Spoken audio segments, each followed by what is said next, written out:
Levis, and I'm a critic, and welcome back. We're concluding the AFC South in this deep dive recap of the 2024 NFL Draft. And here we'll be talking about the team that probably, sadly, has the least of impact accordingly to their division, where everyone else I feel like is going to be way more fighting for playoff positioning than they are. So, ladies and gentlemen, today we are talking about the Titans, a team that at one point we consider them to be, the surprise favorite with King Henry in the reign. We thought that Tennessee could do something. They were going to be somebody.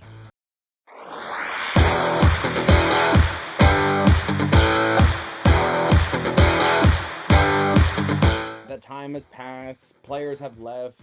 Fans have moved on. Coaches are gone. But they are getting a new stadium, apparently, according to those concept arts I've seen. And apparently that's going to lead to eventually them hopefully hosting a Super Bowl. Maybe. I don't know. But Tennessee, they have a lot. They have a lot of question marks, and hopefully this draft class, which seems to be a pretty basic draft class, see if they can resolve it. So, with the 7th overall pick in the 2024 NFL Draft, the Tennessee Titans selected C.J. Latham, offensive tackle, Alabama. Now, the big thing I hear about C.J. is, yes, he is projected to be the starting left tackle. Left tackle. I question that. Left tackle for the Tennessee Titans. But I was heard that him going 7th was a little high.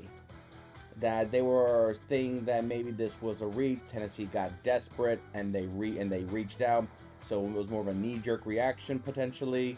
I feel that offensive linemen that can play the position you desire should be considered. I mean, there were tons of offensive linemen that are playing left tackle going into this league that were picked up after JC. Right? Did I call him CJ? I think JC originally went through. So I'm not looking at it as a bad pick.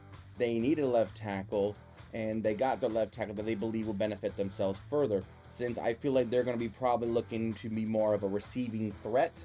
I mean, they got Ridley, Hopkins, and Boyd, which is sad to say because they did let A.J. Brown go, and Burks was their replacement literally moments after they made that trade with Philadelphia. And I can't help but feel like I made a terrible mistake, might be echoing through the halls of the front office right now. But J.C. Latham getting in here to be potentially the protector of the future quarterback in Will Levis seems to be the most appropriate decision for them to protect their quarterback, which feels like it's the obvious choice to do to protect a young quarterback. Get a young, talented left tackle to protect him, and we'll see whatever else they do develop-wise. I think weapons, they seem to be pretty solid. Maybe the tight end needs a little work. But everything else I feel pretty solid for the offense, and this seems to be the right pick for the right direction. And with the 38th pick, we're on the second round, so very early. With the 38th pick in the 2024 NFL Draft, the Tennessee Titans selected Tavondre Sweat, defensive tackle, Texas. They run a 3-4 defense, so this guy's definitely Sweat's going to be definitely your newest nose guard. Harold Landry, I feel like, has been the only real threat in the passer department, but don't count out Simmons in the interior side of it. So, as much as I feel like Tennessee doesn't have that type of threat that back in the day when they had Javon Kirsch, where they had like that constant pressure of a pass rusher, Tennessee's pass rushing seems somehow lukewarm at times. So strengthening the interior side will probably help solidify to avoid, interior run plays. But maybe there can be a surge in rush and give the linebackers chances to get into those gaps and make sacks. And it's not just Harold Landry going the outside making in play. To me, I feel like this is another solidified defensive front. They got two linemen on both sides of the ball, both in the high respectable. And Sweat was a 38th pick. He's literally a few picks away from being a first round pick. So to me, they got their first two picks to solidify their offense and defensive line, and I feel like that's appropriate to start off as a foundation for most teams. At least if I was doing the decision making, that's usually how I would go. If there was not any more dire need outside of it, but strong offensive defensive line, I feel like that's the foundation for most NFL teams anyway. Then they did nothing. But then in the 4th round, they returned. With the 106th pick in the 2024 NFL Draft, the Tennessee Titans selected Cedric Gray, linebacker, North Carolina. This guy, I feel steel. I feel like this guy can come in and be a wrecker inside in the middle of the field.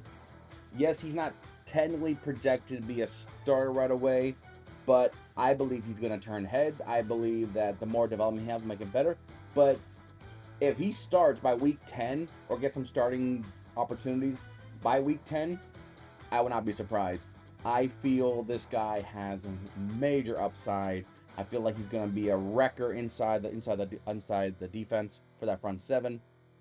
Now, he is viewed as an interior behind Jack Gibbs, and we'll see how quickly he develops, but I believe this guy can make impact. I give him a now because I won't be surprised if he starts by week 5.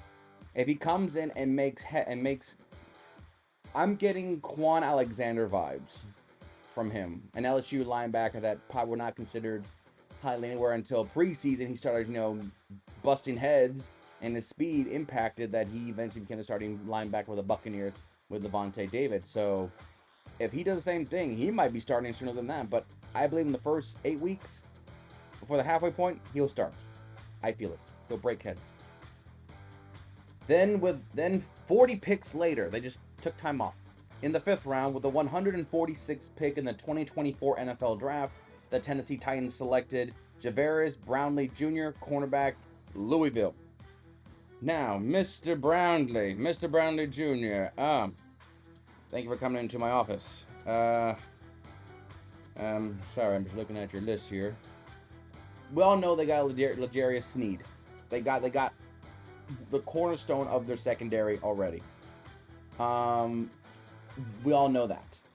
Everyone else, I feel like, is a combination of let's see how the chemistry works, but they feel confident they got one side of the defense secondary already covered, so not much worry for the others.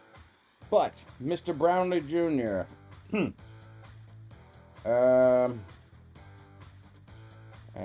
don't see your name on the list, sir. I don't see your name. So where are you? I don't see your name. According to ESPN.com, this guy is not projected to be anywhere in the first 4 depth chart spots. Now that means absolutely nothing because ESPN makes guesses the same way I predict the weather. Sometimes you get lucky, sometimes it's obvious, and sometimes you forgot what you said when you made your pick. You don't know. So for all I know, this could just be a case of whatever reason he's not evaluated enough, he's not signed to his rookie contract. I don't know. Could be a bunch of things like that. Or it could be that he's being experimented in multiple defensive schemes, so he doesn't have a really exact position of where he's going to be. So, yes, I give him an else because this is all these videos are initial reactions, not so much, aha, because back in September he did this, and when he did, no, a lot of time it's looking overall, looking at the game tape, looking at some videos, and sometimes it's just gut reaction, because that's what 90% of our thing to do. We just look at something and be like, that looks good, that looks bad, here's my opinion, and we move on. But you did get a corner in the 5th round, and I just can't help but feel that you have something planned for him, but until I see it, I'm just going to evaluate that maybe he's too much of a wild card. They don't know what to do with him, and he could sadly become a case of, you're good at everything, but not great at one. He could be that type of kind of casualty. So, for right now, I'm giving him an else. That maybe he'll get his opportunity elsewhere. Maybe he'll ride the bench and get buried any time. Who knows? But right now, he could be a case of too many cooks in the kitchen, buddy. Could be.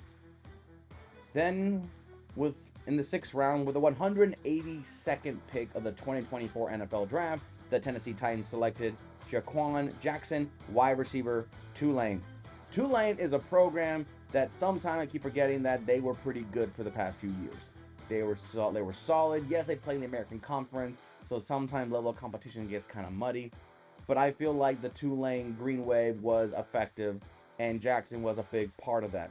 Plus, the Tennessee Titans receiving corps seems kind of weak. I really feel like they're on the verge of either trading or letting Burks just wither away because they literally have a bunch of first-round pick receivers from other teams and sometimes other teams before they came to Tennessee And now they're assembling the late 30 squad of Boyd, Ridley, and Hopkins. So that feels great confidence with it. But Jackson, yes, I understand receiving core, but because of Burks not really developing, I mean, if Burks not even projected to be your number one receiver, and you drafted him, you made a drastic trade with AJ Brown in Philadelphia, and you made a decision to get him Burks, and somehow it has not even given you the confidence to say, well, at least he's a starter. That tells me that the receiving foundation, the receiving setup is open for anybody, and especially a young receiver like Jackson can come in there. Jackson can come in and get rotation with us with a starting three. And since he's younger, he has that, sense of like, I'm fresh legs, I'm fresh, I'm good to go. Let's do this. Plus, I'm a 6th-round pick. I'm cheap and good. So keep an eye on Jackson. He'll make some impacts. We'll see how quickly he develops in preseason. But if he starts making impacts, making a couple of catches here and there, having like maybe a 5 reception, 75-yard, and a touchdown type of performance within the first, few games in a consistent basis, won't be surprised if Jackson becomes, part of the starting 3 sooner rather than later. And we'll see what Burks does. We'll see what he does.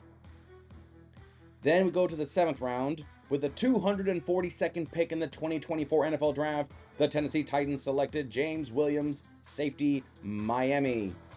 Now, Mr. Williams, you are currently not on the list, but not in the defensive back department. It looks like they have you potentially as a linebacker. So I'm guessing the trend of safeties going to linebacker seems to be effective.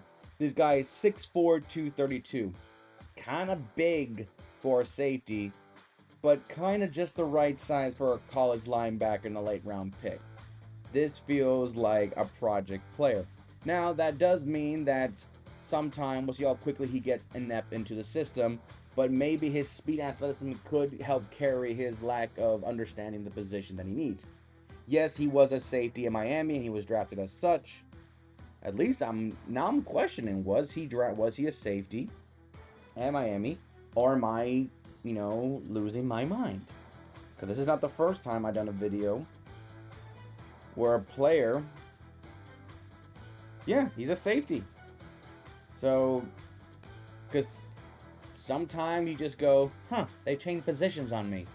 But not like a guard from a center to a guard, or to a tackle to a guard. Those are roughly within the same scope of offensive lineman. This is going from secondary to linebacker.